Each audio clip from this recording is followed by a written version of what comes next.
live from WTVO Rockford and your home team. Eyewitness News at 5 starts now. Veterans Day means honoring service and sacrifice. One Rockford ceremony serves as a reminder of those who never made it home. Another Rockford event is a way to make sure younger generations understand what military members risk to keep us safe. Some of those vets' struggles continue well beyond the battlefield. A local woman lives that struggle every day. She has a special companion to help her cope with the physical and mental effects of serving. Good evening, I'm Mimi Murphy. And I'm Eric Wilson. Veterans Day tributes take place across the country and the state line. It's a time to honor our heroes and their families. Rain or shine, you can always find people gathering at LZ Peace Memorial in Rockford this time of year. This morning, several veterans shared stories of pain and pride. Spectrum school students attended the service. The group created patriotic artwork and wrote letters of appreciation to service members. It was just great to see that all that sacrifice from going back to our father's time gave these kids the freedom they have today, and we never want to forget that. Freedom isn't, as they say, free. The Vietnam Veterans Honor Society helped bring the LZ Peace Memorial to reality. It was dedicated on Memorial Day 2005. A Rockford building more than 100 years older than that has a long tradition of honoring veterans. In fact, it's in the name, Veterans Memorial Hall. Nicole Delgado was there for a ceremony that spanned generations. Nicole? Eric, Mimi, Memorial Hall was dedicated in 1903 as a living memorial to veterans for all wars. Now, more than a century later, it serves as a lesson in sacrifice so young people can appreciate who came before them and answer the call.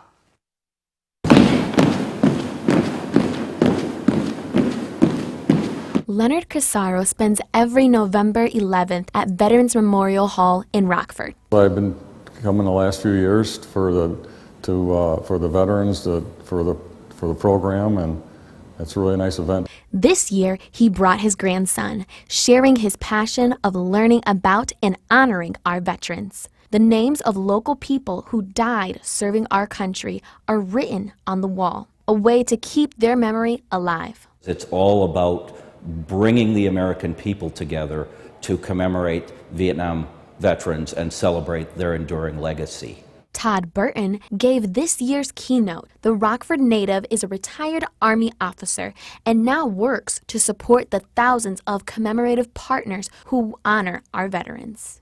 Well, this is a great event. This is actually everything the commemoration is about.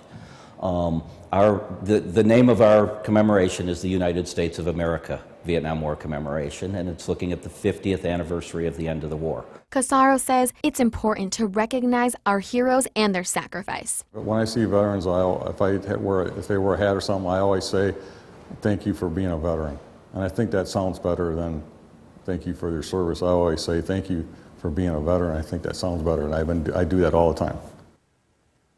Memorial Hall and Museum tells veterans stories for more than just one day of the year. The museum opens Tuesday through Friday, but it's free. Donations are welcomed. Eric? Thanks, Nicole. State line students had the day off from school to observe Veterans Day. Yes Club members use their free time to celebrate those who served. The group holds workshops when school is out to better understand what holidays really mean. Today's lessons centered around unity, peace, and healing America. Yes Club's president says the meeting had a different tone than others.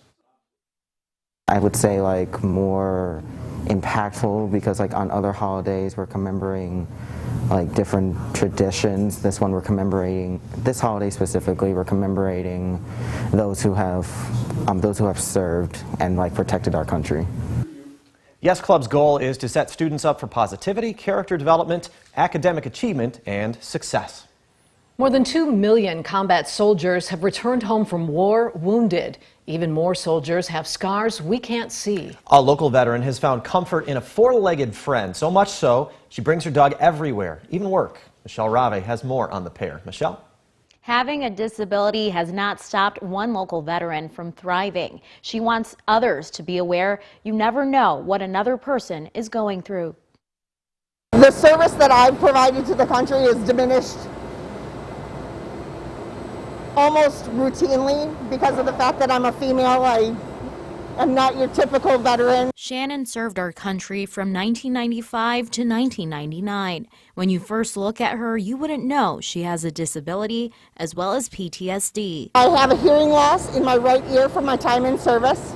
So my service dog is trained for hearing alert as well as the PTS and my other medical issues. Shannon was able to get a new job a few months ago, working for Amazon at the new RFD1, and she doesn't work alone. This is Soldier. The 6-year-old Old English Bulldog is her sidekick and serves as her service dog. He allows me to live a very active, very fulfilling life with just having, a buddy walking around with me and not having to medicate. Soldier even has his own badge. He just brings a little bit added extra. They get 2 workers for the price of 1. Ferris Ibrahim is Becker's supervisor and says he can't imagine not having Becker or Soldier around. She's a critical part of this team. Everything in this building runs on IT, whether it's our printers or any of our conveyance around here. Everything that we do is reliant on IT. So to have her as a part of the team, she's a critical part to make us be successful every day. As for her disabilities, she encourages people to have an open mind and be compassionate, saying, if you don't know something about someone, just ask. So you can't judge a book by its cover, is the old saying, and that goes. I would welcome anybody to open the door, have the discussion, but not assume that you could walk a mile in that person's shoes. Amazon is hiring, and they have the Warriors at Amazon program specifically for veterans and military spouses. They also encourage people who have disabilities to apply as well. Mimi. All right, thanks, Michelle. If you still need dinner plans tonight, maybe pick up a Butterburger at Culver's. The franchise will donate 11% of its entire sales for the day to Vets Roll. That program sends state line veterans on honor flights to Washington, D.C. as a thanks for their service. Some Culvers are even offering a special Patriot Sundae complete with red, white, and blue toppings. This Veterans Day marks 1 decade of Culver's partnership with Vets Roll. A Lee County woman is killed in a crash on a busy state line road. It happened Tuesday night just before 6 on Route 251 near Gurler Road in Ogle County. Investigators say a semi-truck was entering 251 from a driveway when Nancy Malinsky slammed into the trailer. 64-year-old Malinsky died at the scene. The semi-driver was not hurt. Illinois State Police are investigating. Holiday shopping's in full swing, but as you check off items on your gift list, consumer experts have a warning. They call it trouble in Toyland. Toy experts and the Illinois PIRG Education Fund held a virtual panel today to discuss dangerous and counterfeit toys sold during the holiday season. This year's report focused on 7 common hazards, including knockoff toys, secondhand toys, choking hazards, noisy toys, and privacy-compromising smart toys. Our researcher actually went outside her home more than 30 feet away and was still able to connect to the Bluetooth. So that actor could easily break into the device and play anything from an explicit song to a voice recording telling the child to come outside. So far this year, the Consumer Product Safety Commission's recalled 13 toys. A local woman celebrates a century of life. Dolores Garrell of Rockford turned 100 years old today. She celebrated the milestone with loved ones at her home. Dolores has no plans of slowing down and says the secret to a long, happy life is keeping a positive attitude. It feels great. I'm looking forward to 101. I just try to have every day as good as you can.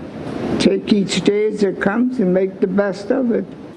Dolores says her favorite year is the year she entered the world. Dolores' celebration will continue Friday as part of the November birthday parties at River Crossing of Rockford, where she lives. Meanwhile, another local nursing home asked for help to make the holiday season special for residents. River Bluff in Rockford kicks off its annual Bedazzle the Bluff. The fundraiser aims to cheer up residents with Christmas gifts. People who want to get involved can donate gift cards, games, crafts, or holiday decor. Donations can be mailed or delivered in person now through the week before Christmas. Visit our website to find out how to help. Well, hello everyone. Hopefully you enjoyed the day today. It was wet to start the day, and now we're dealing with chilly and continuing to deal with gusty conditions. And as we talk about the planning forecast, you'll see that we are definitely on the cooler side of things. Temperatures will only be in the mid-40s as we head towards 6 p.m. and then dropping down to 40 degrees by midnight. And we keep the clouds out there, but I also think we'll deal with an isolated shower or two as we head throughout parts of the evening and overnight. Now, I did want to point out some of our weather watchers. This is Bob from Southeast Rockford. He reported to us just about an hour or so ago temperatures where he is at 48 degrees. Dew points were at 34 degrees, and we had rainfall right around 1/4 of an inch. So that's pretty much what we saw all across the region. Now, another one of our weather watchers there, Ken in Belvedere, he mentioned that temperatures this afternoon were near 49 degrees, and the dew point was at 39 degrees as well. Now, here's a look at the Mercy of Skytrack weather camera. Things are pretty quiet across our region at the moment. Still breezy and gusty out there, but no rain to report. And we have had some breaks in the clouds across our region. But as we take a wider view, we're noticing the wet weather that moved through our region this morning now moving into parts of Ohio. And we're seeing moisture moving across Iowa, now pushing in our direction. And that's some of the rain that will be with us as we head through our parts of the late evening and even overnight, and set the stage for cold as we head toward tomorrow. Now, the reason why we're dealing with the threat for more rain is really due in part to this area of low pressure that's spinning across parts of Minnesota and Wisconsin. As this system pushes east, it will start to bring the moisture that's impacting parts of Minnesota and the Dakotas with tons of winter weather alerts. It'll start bringing that moisture in our direction. And so we're talking about rain and then snow as we head throughout the day on Friday. And let's talk about it. Now, tonight at 10 p.m., we may deal with a spotty shower here or there. I don't think it'll be anything serious, but take a look at what happens as we head toward Friday morning. Right around 10 a.m., we're dealing with widespread snow showers all across our region. It will be gusty at times as well during the day Friday, so watch out for blowing snow, and it will definitely feel a lot more like winter compared to the middle of fall, or at least the early part of fall. Now, as we head toward 12 p.m., we're still dealing with snow showers out there on Friday, and even as we head toward 2 p.m., and it's not until later on in the evening, right around 9 p.m., we'll see a weak trough move through. Once that trough clears our region, we should start to dry out, but we still will definitely stay cold and at times breezy. Now let's talk about the temperatures. This evening, we're looking at temperatures down toward the low 40s by midnight, and then by Friday morning, we'll have temperatures in the mid 30s that will support the cold air, or at least that will be cold enough for that snow to be out there and impacting us. And we're also talking about wind as well. Here's a look at the wind gusts as we head toward this evening. Still out of the southeast, anywhere from 15 to about 25 miles per hour, but some areas by tomorrow will likely deal with some pretty strong wind gusts. So that's something you should be aware of. But here's a look at the 7-day forecast. It shows that temperatures by tomorrow will only reach 39 degrees. It'll be a struggle, but snow and wind will be the story. Then as we head towards Saturday, we'll quiet down. Another snow threat actually showing up now for Sunday. Then we dry out for Monday and Tuesday, start to moderate by Tuesday, and deal with rain and even some morning rain and snow chances by Wednesday and Thursday. Now, the Napleton Sports Desk with David Greenberg. What a season it's been for the NIU Huskies. Picked to finish dead last in the MAC West. They just took down the reigning conference champs in Ball State last night. This is an awesome finish in DeKalb as John Richardson kicked the game-winning 32-yard field goal as time expired. The Huskies have played some close games this season. In fact, 8 of their games have been one score or less. They've won 6 of those 8. At 7-3, they hold the top spot in the MAC West and are one step closer to playing for a conference championship in Detroit. We got a lot of things we're trying to play for, and it's good to learn from winning. And you're still just trying to process what just happened, really in the moment, to be honest with you. Well, since firing Jeremy Collarton and promoting Derek King to become the Blackhawks' interim head coach from the Ice Hogs, they've won 2 straight, tripling their win total so far this season. If you're trying to do the math, yep, that is correct. They only had 1 win before King. Now they're up to 3. The Hawks will be back on the ice tomorrow at home with a very favorable matchup taking on the dead last place Arizona Coyotes. It's a tough loss last night for the Ice Hogs, falling to the Iowa Wild 4-3 in overtime. The Ice Hogs are up 3-2 with just 26 seconds left to play when the Wild tied it up and eventually won it in OT. After a loss like that, they talked about how closing games out is something to improve upon. It's definitely a learning moment, right? I thought that when they pulled their goalie there, we have to be a little bit, show a little bit more poise there, and we have to also be a little bit stronger in front of our net in that last sequence there. And they got a couple of too many whacks at the puck there and kind of hurt us. Well, the Bears are on a bye, but the Packers are not. They'll be at home taking on the Seattle Seahawks and anticipate having Aaron Rodgers back under center after missing last week's game with a positive COVID test. Packers coach Matt LaFleur said Rodgers has been in every meeting virtually, and if he can't go for some reason, Jordan Love is preparing like he's going to be the starter. You know, he's been in every meeting. He's been engaged. So it's just he's not with his guys out on the field. That's the dynamic that you never know. But we're very fortunate to have a guy that has got a ton of reps under his belt, has played a lot of ball. So we're pretty confident that, provided he checks out well, that he can go out there and play at a high level. That's it for sports. I'll be right back. Marcus, we'll have a final look at the weather in just a moment. But first, here's your News Nation preview. GOP congressmen want to punish some of their own for voting with Democrats on President Biden's infrastructure bill. We'll ask one, isn't that what's wrong with Washington? That's coming up on Balance tonight. Now here's a look at Dan Abrams Live. Thanks, Leland. Tonight on Dan Abrams Live on News Nation. The first lawsuit in the deadly Rust film shooting from a crew member who wasn't even injured. His attorney joins us live to try to explain his client's case. That's tonight on Dan Abrams Live. That is all coming up on the fastest growing cable news network in America. Catch News Nation on the cable and satellite stations in this list, or try newsnation.com.